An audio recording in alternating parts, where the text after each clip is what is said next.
Well, we had Charlie Musser on last week to talk about the Oh, festival, good, and good. I'm looking forward to the screening tonight. Who's your next guest? On the last half of the show is a man named Fred Cantor, who's Okay. the writer-producer of another movie in NH called The High School That Rocked. Oh, great. I was hoping it was a Docs Yes, person. it is Okay. an Okay, NH so Docs. spell that. Cantor's C-A-N-T-O-R. Yes. with an S or no? Nope, single. Cantor. Singular. Okay,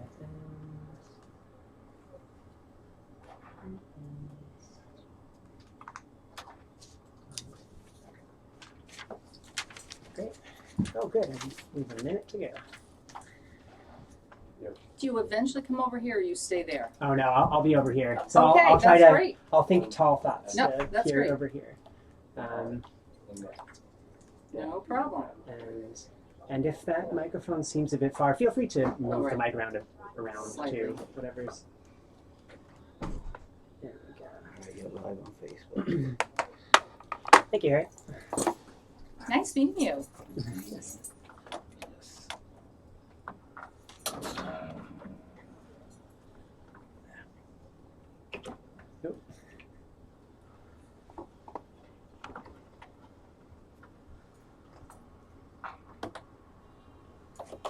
Okay. Oh, and at the end, it's okay to do about the screenings. Oh yes, and if I Okay. forget, please mention it. So I will. The last question I'll ask you is anything. Well, where can we see this movie? But Okay, great. if I forget that, please Yep. bring it up of your own accord. Okay. And where's, so 28? So Yeah, if so- I see we're running out of time and you haven't mentioned where it's going to be screened, I might work it in. Yeah, that, Okay. that sounds good. Okay, so let's do this.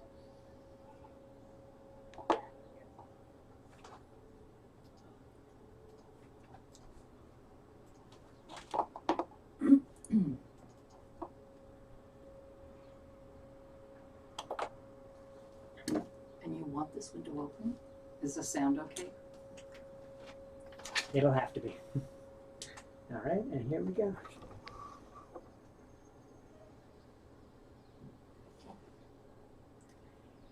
Welcome to Deep Focus, a radio show about movies in New Haven. I'm your host, Tom Breen.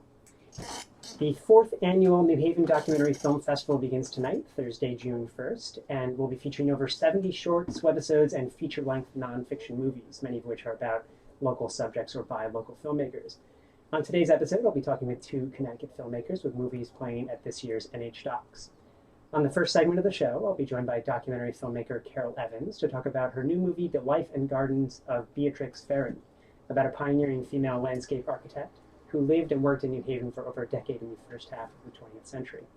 On the second segment, I'll be joined by writer-producer Fred Cantor to talk about The High School That Rocked, another movie that will be playing at NH Docs, about how from 1966 to 1968, Staples High School in Westport, Connecticut hosted concerts by some of the biggest names in rock and roll, including The Doors, The Animals, Cream, The Rascals, and Sly and the Family Stone. But first, I'm very happy to welcome back to the studio Carol Evans. Carol is a 6-time Emmy Award-winning documentary filmmaker based out of North Haven, Connecticut. She's the director of documentaries about everything from the Grove Street Cemetery to the Amistad Revolt to a history of African Americans in Connecticut, and was on Deep Focus in early 2016 to talk about her feature-length doc, Letter from Italy, 1944, A New American Oratorio. Her latest documentary is The Life and Gardens of Beatrix Farren, which will be playing on Monday, June 5th at the Whitney Humanities Center as part of NH Docs. Carol, welcome back to the show. Such a pleasure to have you here. Thank you. It's great to be here. Okay, so let's kick off by just asking who is Beatrix Farren? Beatrix Farren, born in 1872, was a landscape architect who really was very inspirational in that a woman during that time to decide to become a landscape architect was really incredible. She was the niece of Edith Wharton, so she was part of this East Coast elite. And yet she could have just done dinner parties and been a debutante. But she decided she really wanted a career. So to me, that is incredible. She ended up opening her own professional office at the age of 23 after educating herself at Harvard University in horticulture, Columbia University in civil engineering, and going on a grand tour of Europe in order to study classic gardens. The other main point about her is she is one of the 11 founders of the American Society of Landscape Architects, which is still the organization that is for landscape architects. Now, I am, or I was, maybe a bit of a novice to the world of landscape architecture, so it was a delight to learn about Beatrix Farren. But I understand that she is quite a renowned landscape architect, and she is one of the kind of pillars of the field, as you're saying, one of the founding members of this organization in the early 20th century. And one of the parts of her biography that most interested me was how so many doors were closed to her because she was a woman working in a quote-unquote gentleman's profession of landscape architecture in the early 20th century. But on the flip side, so many doors were open to her because of her social and family connections. Could you tell us and the listeners a bit about the kind of family that she came from, the types of clients that she worked with?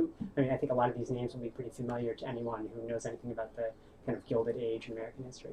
So her mother and father were the Cadwalladers and the Joneses. So those are elite names. So her neighbors were the Rockefellers, the J.P. Morgans, and they had a summer home in Bar Harbor. So even in New York City, if they weren't seeing all of these families every day, when they got to Bar Harbor and their home on the shore, they would socialize with all of these families. The interesting thing to me is that, yes, these connections got her those first jobs, and she did 50 residences in Bar Harbor, but she wouldn't have kept being able to do the jobs and be hired if she wasn't an exceptional landscape architect. So on the one hand, it got her in, but on the other hand, she had to be really good. So as far as the male-female, I always say she pried the door open. She managed, because of her sheer persistence. And, you know, when somebody's really good at something, you want them. So she was able to get in, but even when she got in, often, you know, professional men in the 1900s, early, 20s, 30s, it was difficult to have a woman really running the show. She wanted to help site buildings with male architects. She wanted to run the male work crews. I mean, that's really exceptional for a woman in those times. Yeah, I was listening to a film podcast that is a favorite of mine called it's called Film Spotting Streaming Video Units, about movies streaming online right now, and they're doing an episode about female cinematographers recently. And one of the cinematographers they highlighted recalled being asked by some producer when she was brought on to be the or the cinematographer on the movie. She was asked, "Can you, being such a little woman, handle all of these big lights?" and pointing to all of the lights used on set. And she said, "As a cinematographer, I don't have to move around these lights. I think about where I want these lights placed, and then I point at the big guys, and they move them around." And I think that there is something, this is that kind of resonated a bit when I was thinking about the life of Beatrix Farren, and that she is the kind of artist, the designer, the kind of imaginative creator of these landscapes. She was also an incredibly kind of physically hardy woman. She talked about the physical toll that it takes to be a landscape architect. Could you tell me and the listeners a bit about some of the resistance, if any, that you found in your research that she faced being a woman in this role? And I know that she came from a very supportive family in terms of her mom being a very independent woman, her aunt being Edith Wharton, and encouraging her both in her study of horticulture and traveling Europe and visiting all these different gardens. But and was there any point in your kind of research on Beatrix where she thought that it was almost, I don't know, the resistance was too much? I didn't find that. I think she was incredibly determined. She had such an intellect, and my mother has this kind of intellect. And when you're so confident about your intellect and your knowledge of your subject, both horticulture and landscape architecture, I think it really pushes you through a lot of adversity. Even at Yale and Princeton, where she was the consultant for both of those universities, there were jokes about her about being the bush woman. And but I'm sure it was incredibly isolating for her not to be able to have any camaraderie with the people she was working with, because it was basically all men. But she was a bit of a loner and a perfectionist, and I think she just was going to do the best job she could no matter what. At one point in your documentary, one of the experts who you're interviewing says that rediscovering a Farron design is kind of like rediscovering a Rembrandt. And I was flipping through a book by Judith Tankard, who's also interviewed in the movie, right? And she recalls a quote from Beatrix in the late 1890s when she was first starting out as a professional landscape architect. And she said to a journalist, "It is work, hard work, and at the same time it is perpetual pleasure. With this grand art of mine, I do not envy the greatest painter or sculptor or poet that ever lived. It seems to me that all arts are combined in this."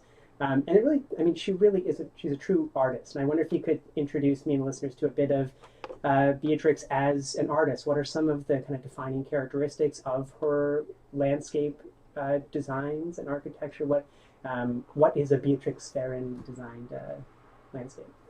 So I think one of the things that is really unique about Beatrix Farron is 100 years later, not only do her gardens still exist, and gardens are ephemeral, so they could be gone in 5 years, unlike architecture, but she created gardens that have lived over 100 years and are still being rediscovered.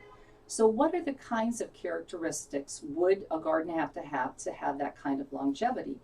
Well, first of all, she was very aware of the environment. So whenever possible, she looked at the natural contours of the land. And rather than bulldoze everything, she looked at the cliffs and the rocks and the moss and the ravines, and then she incorporated that into the design. The second thing was she was a great listener. These were family friends, so she had a very personal relationship with these individual people, and she listened very well to see what was it that they wanted. So she incorporated what they wanted into the design so they would be happy living in their environment. And the third thing is she had a classical education. So just like if you go to Italy and all of those gardens, many of them are still there, it's because they're classic. They're based on geometric design, classic, lines. And so she took the classic lines, she incorporated that into this naturalistic approach that you would flow from the formal areas into a naturalistic landscape. And I think that's one of her other signatures. In addition, she was very well known for her three-dimensional look at a landscape.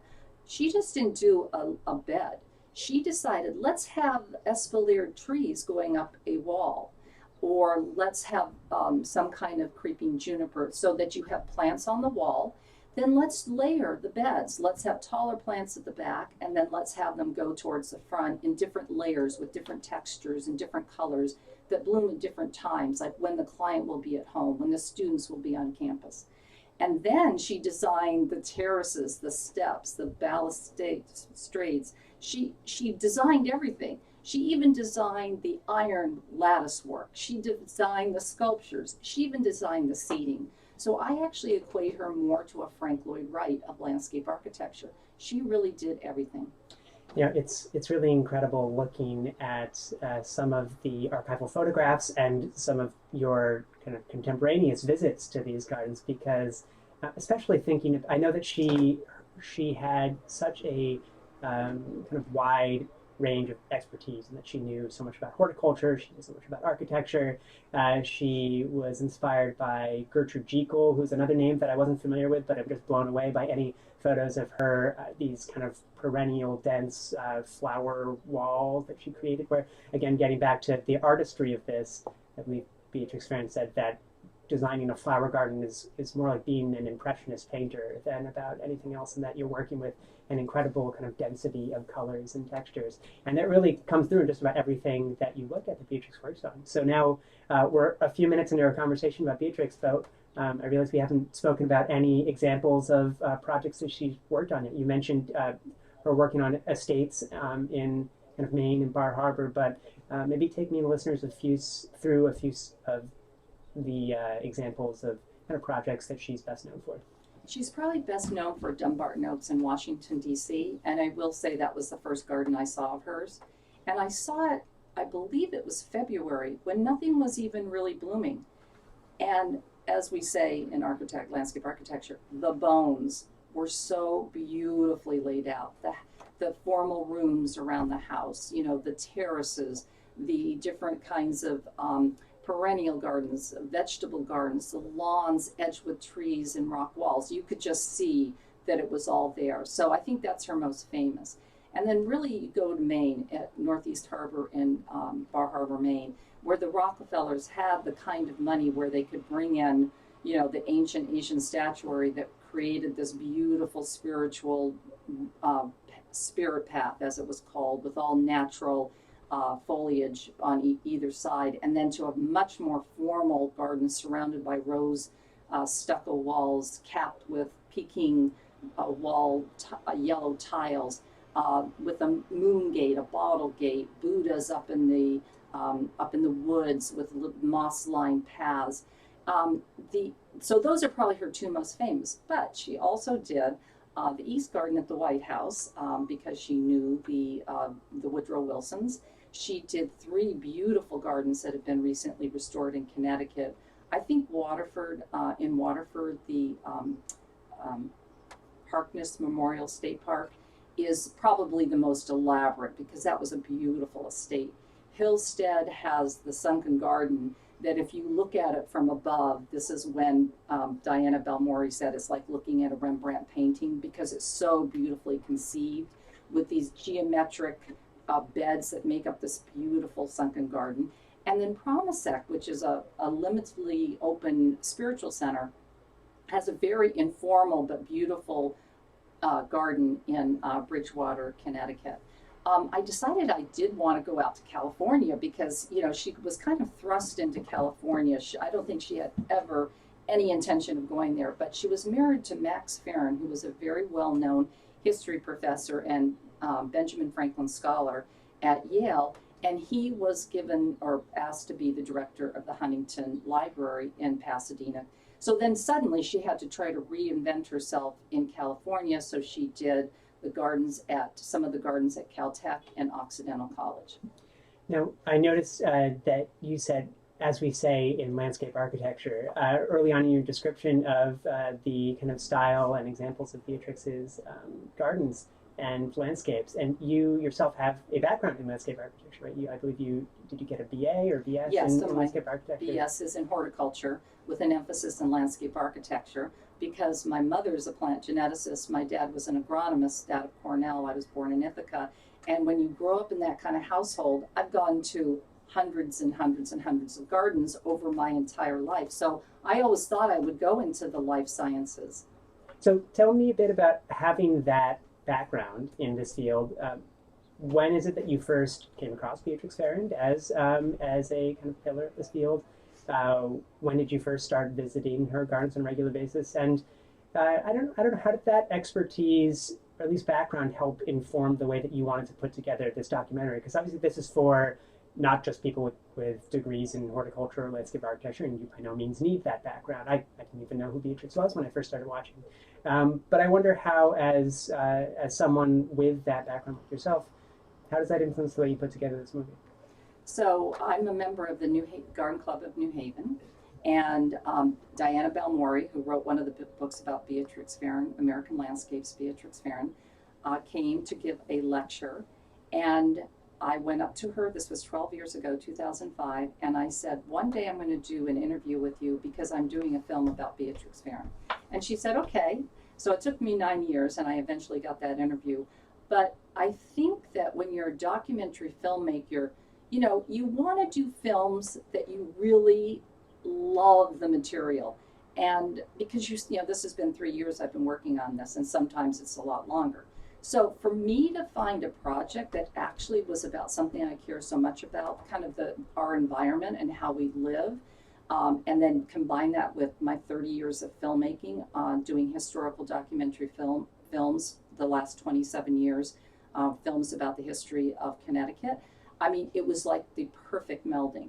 So after that, after talking to Diana Balmori, I just started going to the gardens that I explained, the Dumbarton Oaks, and I just started visiting. And I thought, she really is a person that she should have an American Masters series on PBS. This is how good she is.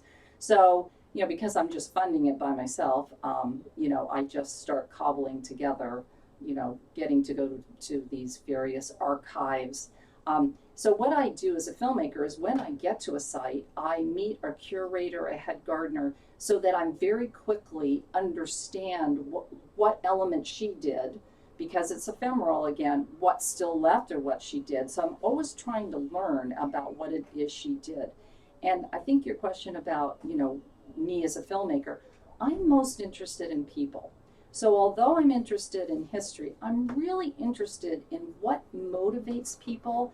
I'd like to find out, people that have kind of been lost to obscurity. I want to tell their story, because when people are significant and they've done this kind of work and contributed to our community, they should be, that history should be revealed, and we should have a new appreciation, which is why, as a Yale Fellow, I'm so interested in the gardens at Yale, because Beatrix Farren did these extensive gardens at Yale that nobody knows about. So to me, uncovering these gems is really important. Now, again, this is speaking to my own relative ignorance in this field, but did you feel like that Beatrix Farren is someone who needs that kind of that restoration and that kind of rejuvenation in the public eye? Again, clearly, I did not know her better, so there's one person who would benefit from more attention paid to Beatrix Farren. But do you think within the world of horticulture and landscape architecture, she is someone who is, does she kind of remain present at the forefront of people's minds who work in this field, or do you find her kind of slipping back into more of the annals of history and constantly needing a kind of shove back up front? I think landscape architects, people in the field, they do know who she is. And anybody who really has a good history of gardens and landscape architecture, they do know who she is. I think it's more that, individuals, say in garden clubs or people at libraries or people on college campuses who, didn't study this, so why should they know? But they're living in Beatrix Farren territory, and yet they don't understand that she is the one that created, say, the moats at Yale. So every day you go by all those beautiful trees blooming between the buildings and the streets, somebody had to think of, oh, let's plant that so that it's a beautiful transition between the building and the sidewalk. Or all the courtyards at Yale, or the extensive Marsh Botanical Gardens that were visited by 10,000 people in May and June of each year in the 20s and 30s. I do, it's kind of a two-way. So the people who are really in the business do know her, but I think she is being lost in a way to the greater community. And her work is so present in the day-to-day life and experience of anyone who kind of lives near an area that she worked on. I mean, anyone, Yale is so often commended for its incredible beauty and usually for its architectural beauty, but so much of that beauty comes from the plants, the flowers, the design of the courtyards, anything and everything that a landscape architect like Beatrix would work on. And that really does stick with me. How I was reading that many of her early gardens do not survive because they required a highly skilled and trained gardener to maintain them. And without that kind of professional personnel, they just kind of wither away. So to speak to the longevity of someone who works in a field as ephemeral as, with plants, I think is a difficult, but certainly, an admirable and worthwhile pursuit to remember both the ephemeral beauty of something like this, but also the enduring beauty of it. I want to say that you're listening to Deep Focus on WNHH-LP, New Haven's home for community radio. I'm your host, Tom Breen, and I'm talking with Carol Evans, a North Haven-based documentary filmmaker whose latest movie, The Life and Gardens of Beatrix Farren, will be playing at this year's New Haven Documentary Film Festival. Could we spend a second more on New Haven? Because I'm curious as to what this being a show about movies at New Haven seems appropriate to dwell a second more. But she married Max Farren, who's a professor at Yale, moved up here and lived here for about a decade, maybe a little bit more, and worked on a number of courtyards in the residential colleges. I remember reading that New Haven was a bit of a kind of professional culture shock for her, and that she'd never really worked in an urban setting like New Haven before, and that presented a number of challenges that maybe designing for Maine did not present. I wonder if what you found when researching her time in New Haven, and what what are some of the Beatrix Farren kind of landmarks that people in the city can take a look at? Well, it is Yale. She's credited with designing about 75% of the Yale campus. So she came here in 1913 and she was an advisor till 1927. So she had a number of years here. And what still exists really are the moats, some of the courtyards, cross campus, the divinity school, some little remnants at the president's house and the medical school. And then, of course, what I feel is the future gem of her work at Yale, which is going to be the Marsh Botanical Gardens. And so one of the things she did that was so innovative there that no landscape architect had really thought of in America was she started a nursery at Princeton and then subsequently at Yale in order to grow the plants that were going to be used on campus. Because if you remember, it was the arts and crafts movement at the time, and they were very much into use local. It's kind of funny, we're back to that now, but you should be growing your own plants. You shouldn't be transporting them from California. Grow what you know and then use that on the campus. So, but I think the future of that North Campus area, and I've had some interest from Yale about, it's not that it's my idea. There are many people interested at Yale about doing more with her gardens, and they're using my film, or I'm using my film to just get people all up to the same speed about the importance of her work at Yale. That's wonderful. I will definitely keep my eye out for that. Was there anything that particularly surprised you in your research? I mean, you traveled all over the country and went to her archives. I wonder if there were aspects of her life or her work that you were very unfamiliar with beforehand and thought this is something that I really want to draw attention to, or makes you respect her all the more. Anything surprised you over this research? Well, I had heard about the archive at Berkeley for many years, and I finally went there. And you walk in, and there are thousands and thousands of her plans, and her drawings. And it was remarkable to me how scholarly she was, in that every design folder seemed to have tucked in it some reference to some classical garden, all the research she had done. For instance, the Yale folder, there was a drawing of Padua, Italy, the garden there, the famous historical Padua garden. And she would take all this research and then use it for each of these gardens. So it was this very interesting combination of being an artist, but also being a researcher, because she wanted, things to have significance, like historical significance. She just didn't want to throw things in. She also was a big proponent of native plants back in the 20s and 30s. So now here we are back in that we want native plants. She wanted native plants in the 20s and 30s and 40s.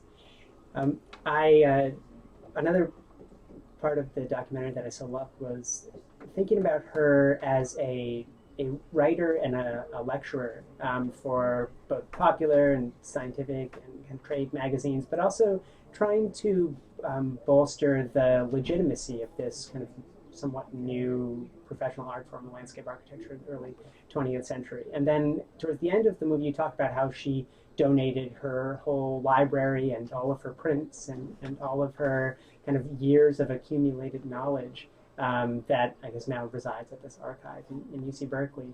And it's such, again, speaking to that balance of the ephemeral nature of working with plants to the enduring kind of knowledge base that she helped create, and that still is available in your movie and also in the archive out of Berkeley, is something that I think is important for anyone looking to establish a legacy, right, around their art form. But as we draw to the end of our interview, I want to ask you about where can people learn more about this movie? Where can people see it? And also, where can people find out more about what you're up to, Carol? So the documentary actually has its own website, beatrixfarrondocumentary.com, and it is screening on Monday at the New Haven Documentary Film Festival, which is June 5th at 6:30 at the Whitney Humanities Center. Also, this is one of these films where I've had more requests for screenings all over the country than any film I've ever made. It's screening in Bar Harbor, Maine, at the National Building Museum, in Washington, D.C., at the Kumar Art Museum in Jacksonville, Florida, the New York chapter of the American Society of Landscape Architecture, Dunbarton Oaks Conservancy State Park in Washington, D.C., and I just got back from Nevada for a screening there. So it's just really calling to people. That's wonderful. So it'll be playing at a few of the locations that she worked on. That is great. Well, we will make sure to link to and post information about those screenings on deepfocusradio.com, where this interview will be archived. And Carol, thank you so much for coming on the show to talk about this movie. I really loved it, and I hope that people will come out and see it. Thank you so much. Okay, coming up next, a conversation with Fred Cantor about his movie The High School That Rocked, that will also be playing at the New Haven Documentary Film Festival. But first, let's hear a little bit of local band Ellison Jackson playing the song Man from Lowell.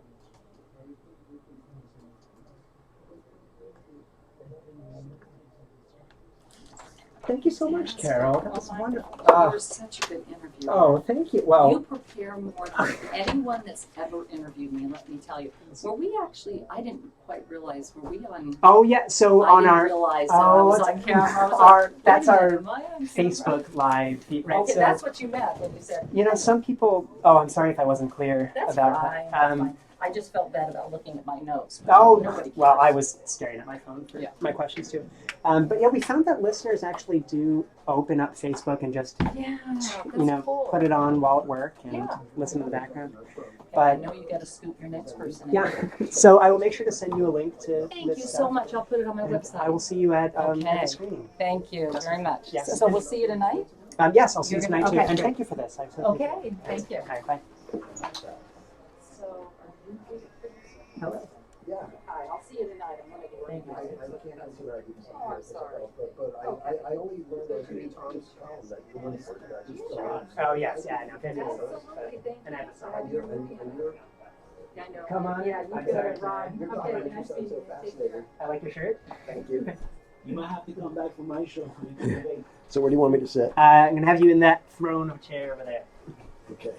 Thank you for coming on, Fred. Oh, thanks for having me. So- I had an interesting conversation with, I didn't get his name, Oh, Harry. Yes, our station manager. who I listened to, I guess, on the radio coming in. And Uh-huh. I could not believe he's a Trump supporter. You were, You know, I think I'm almost open everyone in about the studio can't believe that. And yet, there we are. Turn this off. Here we are with Harry.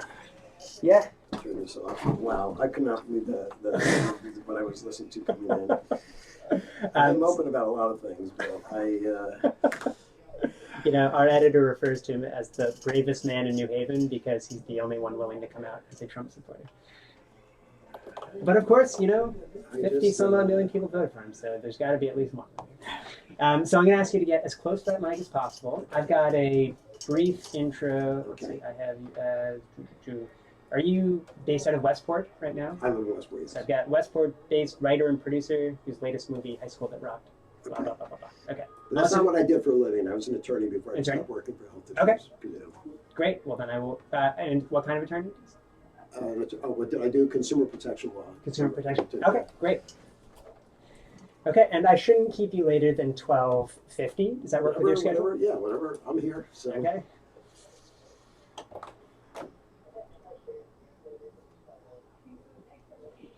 Welcome back to Deep Focus, a radio show about movies and New Haven. I'm your host, Tom Breen. For the second segment of today's show, I'm very happy to welcome to the studio Fred Cantor. Fred is a Westport-based writer and producer, a retired consumer protection attorney, whose latest movie, The High School That Rocked, which was directed by Christopher Casey Denton and will be playing on Saturday, June 3rd, as part of this year's New Haven Documentary Film Festival. Fred, welcome to Deep Focus. It's a pleasure to have you here. Thank you for coming up to the studio. You drove up here from Westport or came up here Yes. by train, some way? Tom, thanks for having me on, and I am happy to say that 95 was no traffic problem. So. Great. That's our weekly Deep Focus traffic report, and we'll catch you next week. So Fred, how about let's start off with what is the high school that rocked? The High School That Rocked is a documentary short that tells the story of how 6 legendary bands, now in the Rock and Roll Hall of Fame, all played at Staples High School in Westport, and it's just a 2-year span from 1966 to 68. And that concentration of all-star bands at or near the peak of their fame was something I had never heard of, and thought it would make a great subject for a documentary, and that's why I decided to do this. Tell us the names of a few of those bands, because I mean you're not kidding that these are really the kind of representative, iconic bands of mid '60s rock and roll. Some of them played in New Haven quite infamously, but tell us about some of the bands that played. The 6 bands that are the focus of the documentary. There are a couple others in there as well, but the 6 that are the focus are the Animals, the Yardbirds, and by the way, when the Yardbirds played, Jimmy Page and Jeff Beck were both part of that band during that brief period of time. The Rascals, the Doors, Sly and the Family Stone, and Cream. And what's more incredible than that, maybe, is that I somehow missed them all. And to this So day, you were a graduate of Staples, right? I graduated, but I was in junior high at that time, and my parents were kind of strict about my going out at night, and I was a huge music fan, but I didn't get to go to those concerts, and it was one of the inspirations for my wanting to do this, to sort of make up for the fact that I missed those concerts.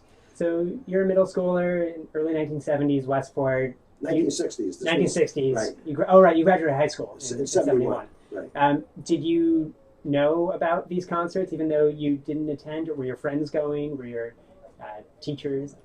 Well, that was part of the, I guess, the reason for my not going. My 2 closest friends in junior high, the 2 guys I used to hang out the most with, and we would listen to records together and all, their parents had kind of the same attitude my parents did. So if I had a friend whose parents said, hey, you can go and we're going to drive you there, it might have been more likely that I would have gone. But unfortunately, because of my 2 other friends, so Big Al and Jeff, I'm going to blame you too for my not going. Is this a part of Staples history that the school itself currently kind of celebrates and memorializes, or is this? I mean, this is one of the kind of painful legacies of that era of rock and roll, and maybe, I mean, this is probably applicable to numerous different forms of counterculture, right? Where when it comes up, it is so exciting, it is so revolutionary in the face of anyone over 30, and then slowly but surely it becomes the kind of default. You're hearing "Light My Fire" on every single classic rock radio station as you're driving up 95, and I wonder if this is a part of Staples. I mean, I was amazed that the Board of Education agreed to allocate funds for these concerts at the time in the 1960s. So clearly there must have been some kind of acceptance or tolerance for it happening. But what is the institutional memory of this today? Well, let me jump back to the point you just made about the Board of Ed approving it. And it's something we try to establish in the film, that Westport back then, and for quite a while before that even, it had a tremendous reputation as a progressive arts community. There were a number of prominent writers living there at the time. Max Schulman, who had bestsellers in the New York Times bestseller list, A.E. Hotchner. There were some very famous artists such as Stephen Dohanos and Hardy Gramacki. The Westport Country Playhouse was there and was well established at that time. So Westport had this reputation as kind of an open arts community. I don't think Darien at the time, or New Canaan, or some other Fairfield County towns would have done it if someone had approached the Board of Ed, because, right, you're right, rock sort of had this image at the time, but Westport, I think, was more tolerant and more accepting. As far as the institutional memory, a lot of these kids have heard the stories over the years from some teachers who were there back in the day, but there are others who go, come on, the Doors played here. So I just wanted to also convey a little bit of the history here because I'm not the only one who thought this would make for a great subject. What happened was 10 years ago, while we were in post-production on America's Lost Band, the rock documentary I worked on about the remains, I was thinking about this as a subject for a documentary short, and then I got sick. I developed some major health issues, so I put it on hold.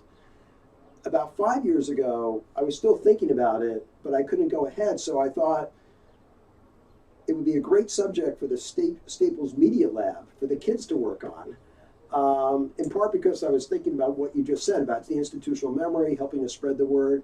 And right at that time, I learned through Facebook that 3 people who graduated a year ahead of me were thinking about doing a book, not only about those concerts, but also about other concerts that happened at Staples. So since the person who spearheaded it, Mark Smolin, was in California, I offered to help with the local research, looking at the Staples newspapers. They had back issues to the school, the town crier, the local paper, the yearbooks. So that led to, and if anyone's interested in this history, an ebook that Mark put out called The Real Rock and Roll High School. Mm-hmm. And in part, what he was trying to do too was help, put pen to paper to show how all this happened. And so now, finally, there was something that was there for kids to see and learn about it. And then finally, I had a bit of an uptick in my health this last fall, so I decided to work on the documentary I had originally thought about. And one of the kids from the Staples Media Lab, Casey Denton, who graduated in 2014 and was recommended to me by one of the teachers there and who had previously worked on a couple of small personal video projects for me, he became the person I brought on board to be the director. And he likes the music of that era, so that was obviously helpful. He had heard the stories about the Doors, but he really embraced this. And I might want to add, the job that Casey did, and he brought on 2 of his Emerson College film program classmates to work on it, they were all fantastic. They really brought to life what I'd envisioned. And, Staples might not have the music at the school that they had back in the day, but this media lab teaching kids how to develop and hone their skills with film and film editing, or now it's digital, obviously, editing, that's something obviously we didn't have in the day. And that, again, is kind of a part of the legacy of the arts emphasis in Westport. I really want to say that this is an expertly put together short documentary, and it doesn't feel like a student film. We had Charlie Musser, who's one of the co-directors of the festival, on last week, and he was talking about how one of the biggest changes in documentary filmmaking since he started out in the early 1970s to today is, of course, the advent of digital filmmaking, and how first student films can be of similar professional quality to a professional filmmaker's first film back in the 70s. One, you don't have to worry about spending as much money on film, of course, but you also the sheer ease and also this, I guess, institutional kind of commitment to training young students how to use digital media. You get something like the High School That Rocked that does incorporate all of the elements that we associate with documentaries, the archival photographs, the videos, the interviews, but I was very impressed when I found out that this is a student film, because it really feels like. Well, let me just make one minor correction. I can't say it's strictly speaking a student's film because I collaborated closely with him, but having maybe said a student directed. Right, but having said that, yes, absolutely. Casey was the director. The 2 members of the film crew with him were students, and Casey absolutely did the editing. But we did a lot of back and forth. So it was a collaboration. That's why I didn't enter it technically as a student film, because I didn't think it'd be right. But on the other hand, Casey obviously played a huge role in this. And I guess to sum it up, when we did America's Lost Band, we had a full-blown professional crew with experienced people. And the kind of work that Casey did and his crewmates, I felt I was working with a professional crew as well. That's how competent and good they are. So you're wearing a shirt in the studio right now that has the silhouettes of the Remains, and the Remains branded across it. Actually, a band that, even though I am also a fan of and grew up on this music, I had never heard of the Remains before, so this is a discovery for me. But one of the things that I so appreciate about this movie is that it's not just a kind of nostalgic adulation for the Doors and for Cream and for all these, already established great rock bands, but it's a look at how the kind of kids, aspiring musicians, actual musicians in Westport at the time responded to this music. And so I wonder if you could both tell us a bit about some of the local players in this movie, the Dick Sandhouses, the Paul Gammachinis, the Ed Bears, but also, let's go there first, and then I've got another local question for you. But who are some of the locals that show up in the high school that rocked? Okay, well, the Remains are two of the members of the Remains, Barry Tashin and Bill Briggs, graduated from Staples High School in 1963 and 64. So, as you mentioned, they did become an inspiration for some of the local student musicians, and that's something that's shown in the film, because as one of the student musicians said, here are two people I look up to, and I know, they're making a living in music and establishing a name for themselves. And the Remains did get a major label record deal with Epic. They got a major write-up in the New York Times by Robert Shelton, who was the music writer who helped break Bob Dylan in. They appeared on the Ed Sullivan Show. They opened for the Beatles. And then famously or infamously, they broke up a couple days after the tour. So they're one of the most famous what-if stories in all of rock and roll. But yes, so they were an inspiration for local student musicians. Ed Bear, who graduated from Staples in 1954, was a DJ for WMCA in New York. At that time, WMCA and WABC were the two giant radio stations where kids listened to music. That's how you discovered new music back then. So, here was this guy from Westport, Ed Bear, who was a DJ. He was kind of one of the dream jobs, doing that at MCA. Dick Sandhouse and Paul Gammachini were the two Staples students who got this whole thing going. Dick came up with the idea for the concerts because he ran for junior class president. And his big campaign promise was that he was going to have the best junior prom ever, and he was going to make it free. And then he won. And then all of a sudden he realized he had to come up with the budget for this. And he came up with the idea, why not have a rock concert?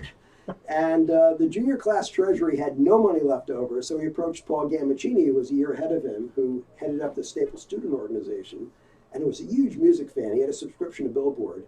So the two of them teamed up. They did a lot of research, and they had to go in front of the Board of Ed to get approval to use the auditorium and to even get some funds, even though they had funds, to get it allocated.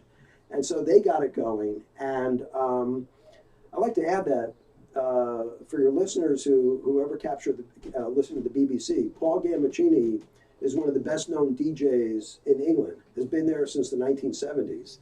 And Dick Sandhouse went on to be a concert promoter for some years. He promoted concerts at New Haven Arena, Bushnell Auditorium.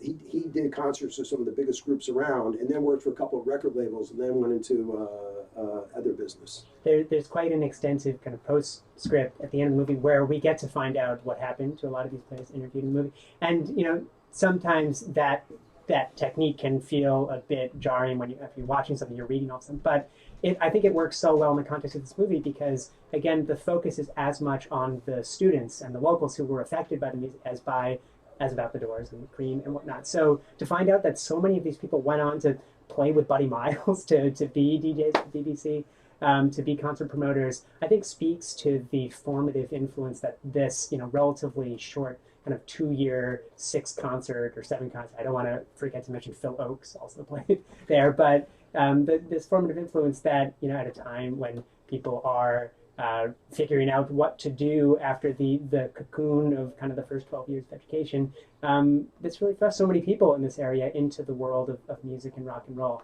And I wonder if you could reflect with me for a second on the relationship between kind of audiences and musicians on display in this movie, because so many of the anecdotes these are adults remembering their experiences as young teenagers or middle schoolers, and so there is that,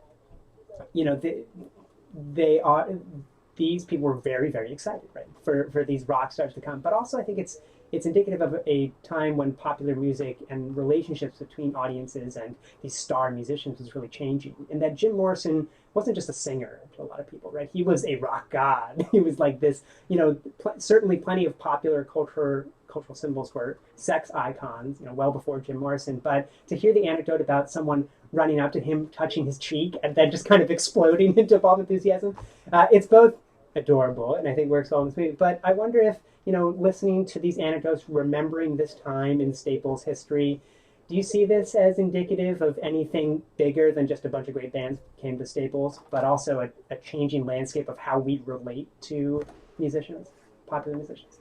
I think you raise a very good point, and yes, you hit the nail right on the head. That one of the things we were trying to do with the film was show it from the fans' perspective and how these bands impacted these fans in a variety of ways, and the fact that you had these concerts in this relatively small venue, Staples, 1,200 people, where they were paying the equivalent of about $20 in today's money.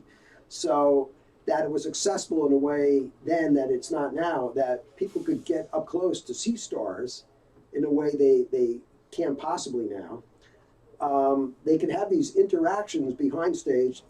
One of the stories in the film was how, one of the girls baked a cake. I mean, it's so naive today to think, oh, I'm going to bake a cake, I'm going to get to meet them. But she did. She got to meet the Rascals, which again is indicative of how times have changed. And what we were trying to depict too, that it was a moment in time that even changed by the late 60s. Because by the late 60s, the Fillmore East had opened up in 1968. The new Madison Square Garden opened up. And now the concert business started becoming bigger and bigger, where the groups were looking for bigger paydays, could get bigger paydays. And so that kind of proximity, you could see a huge star in your hometown and maybe get to meet them afterwards. Those days were over by and large. There were still groups coming to Staples, but not the biggest groups, with hits at the top of the chart. And then interestingly, even by 1971, the Fillmore East fell by the wayside because I think it was Billy Graham, right, who was the promoter of that. He could no longer attract bands even to the Fillmore East because now arenas were only becoming big, but stadiums were becoming huge. I mean, yes, the Beatles did play at Shea Stadium and some other stadiums, but they were the aberration back then. So now the whole concert landscape was changing, and today, I guess, just to illustrate how it's changed, one of my nephews is a freshman in high school outside of Philadelphia, and I was trying to explain to him what the movie was about, and I put it to him this way. I said, can you imagine Adele or One Direction coming to your high school right now and doing a gig, and you'd only have to pay $15 or $20? And he said, yeah, get out of here. Yeah, right, that would ever happen. And I said, but that's what it was like back at Staples High School in the mid-1960s. And I think particularly coming at a moment when these, popular musicians were kind of skyrocketed because of fanzines, because of kind of more popular media attention to this level of stardom, and yet still playing at these relatively small venues, there was this beautiful kind of overlap of kind of the peak of adulation of these folks, and all of a sudden you had access to them. And if you want to think about and watch and listen to memories of that experience, and I highly encourage you to check out the High School That Rocked. Fred, thank you so much for coming by and talking about this movie. And where can people learn more about it? Where can they watch it? When is it screening at NHDocs? Do you have any dates to share? So it will be Saturday night at the New Haven Documentary Film Festival, 9:30 screening time. And for those who can't make it there are other future screenings coming up that you can learn about at a Facebook page devoted to the film. And the goal after that is to hopefully find a distributor or distribution outlet so it can have wide access. Great. Well, you can find a link to that Facebook page on our show's website at defocusradio.com, where you'll also find an archive of all 2 years of episodes of this program. Fred, thank you again for coming on the show, and best of luck with the movie. Tom, thank you. Okay, we'll catch up with you next week on another episode of Deep Focus.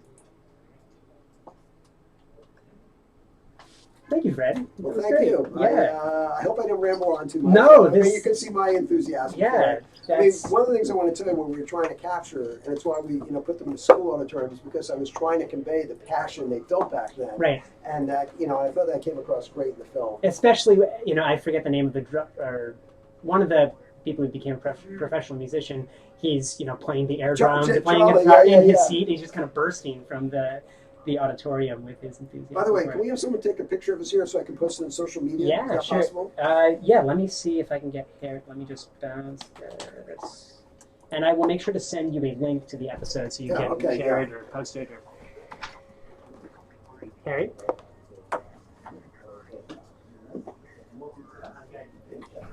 Could I ask you to one of you to us so that they have a picture for us? That would be awesome. Thank you so much. Do you have a phone or do you want to use mine? Why don't we use yours? Probably better. Maybe we can have the two of us like by the mics. That'll be good. So I appreciate this, even though I don't support your guy. I so much appreciate this.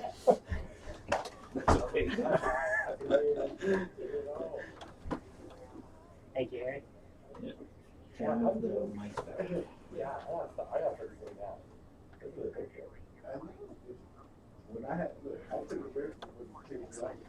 If you perfect. Thank you, Could you just email that to me and I'll send it? All right. Harry. Thank you so much. Yeah. You're welcome. And I'm glad to hear that you had an uptick in your health in the Yeah, but fall. unfortunately, it's regressing again, which is why. And this should be I'm down. thankful. If I was feeling the way I am now back in the fall, I wouldn't have done it. But I'm thankful we did it, and part of what I'm doing here too is